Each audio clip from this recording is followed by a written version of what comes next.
Football lovers dan pemirsa channel Bola News Update, Timnas Indonesia gagal di Piala AFF 2022, usai ditaklukkan Timnas Vietnam dengan skor 2-0 pada laga leg 2 semifinal Piala AFF 2022, yang berlangsung di Stadion Maidin, Senin tanggal 9 Januari tahun 2022, malam WIB. Vietnam cuman membutuhkan seorang striker untuk menyingkirkan perjuangan Timnas Indonesia. Adalah Nguyen Tien Linh yang mencetak sepasang gol Vietnam ke gawang Nadeo, pada menit ketiga babak pertama, dan menit ke-47 babak kedua. Kegagalan ini semakin membuktikan keperkasaan Park Hang-seo pelatih Timnas Vietnam atas Shin Tae-yong pelatih Timnas Indonesia. Bahkan Shin Tae-yong pun masih belum bisa mengalahkan Thailand. Belum ada gelar yang diberikan Shin Tae-yong pada Indonesia. Memang, kegagalan ini bukan mutlak sepenuhnya kesalahan Shin Tae-yong. Para pemain, klub dan PSSI juga harus bertanggung jawab. Dari sepanjang gelaran AFF 2022 dimulai, terlihat bahwa kolektivitas permainan Timnas Indonesia masih di level Brunei dan Kamboja. Hal mendasar masih saja terjadi. Salah passing, terlalu lama menggiring bola, seringnya jarak antar pemain terlalu jauh sehingga sulit memainkan operan 1-2, akurasi shot on target yang minim. Perlu diketahui, hal-hal mendasar ini seharusnya sudah bukan urusan Shin Tae-yong. Ini lebih kepada kemauan klub-klub dan pemain meningkatkan levelnya, yang otomatis akan menyediakan stok pemain yang bagus untuk timnas. Di lapangan lebih dituntut kecerdasan pemain. Timnas Indonesia hanya menang 2-1 saat melawan Kamboja, dan membantai Brunei dengan skor 7-0 akan tetapi Brunei bermain dengan 10 pemain.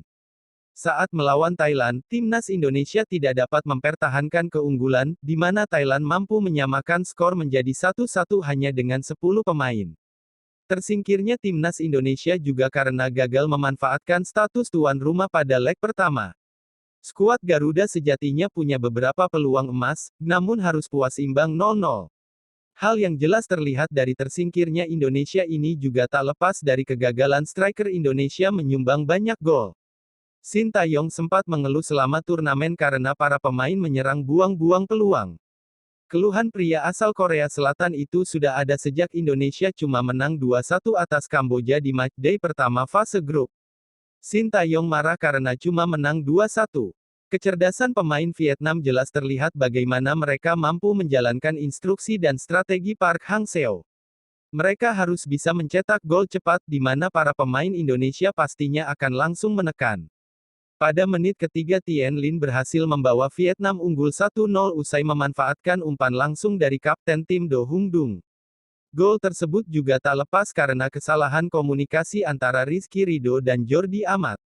Masuk babak kedua, pemain Vietnam Irby cerdas menerapkan arahan Park Hang-seo. Mereka tahu betul sistem dua leg.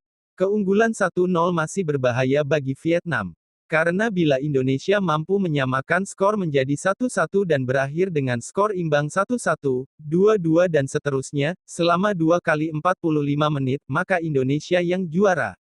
Untuk menghindari skor imbang, awal babak kedua, Vietnam langsung menekan Indonesia, lewat umpan-umpan jauh ke striker mereka. Penyerang Vietnam Nguyen Tien Linh sukses membawa timnya unggul 2-0 pada menit ke-47 menanduk bola umpan tendangan sudut Do Hung Dung. Unggul 2-0, Vietnam sadar betul Indonesia akan semakin agresif menyerang. Namun serangan balik Vietnam terlihat lebih berbahaya. Akurasi passing mereka lebih mengancam pertahanan Indonesia. Skor 2-0 bertahan hingga pertandingan usai. Di level senior Indonesia kembali gagal di Piala AFF 2022. Janji-janji manis Shin Tae-yong akan membawa Indonesia ke final dan menjadi juara hanya angin surga. Seharusnya Shin Tae-yong berkata jujur saja soal kelemahan timnas, agar PSSI pun introspeksi.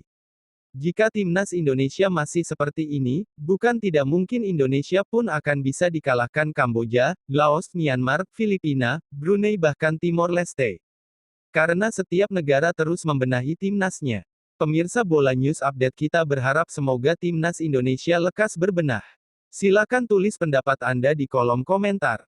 Tak lupa pula Bola News Update selalu ucapkan terima kasih pada kalian yang telah mensupport channel Bola News Update dengan cara like, komen dan subscribe. Demikian juga bagi yang baru menemukan channel Bola News Update. Salam olahraga.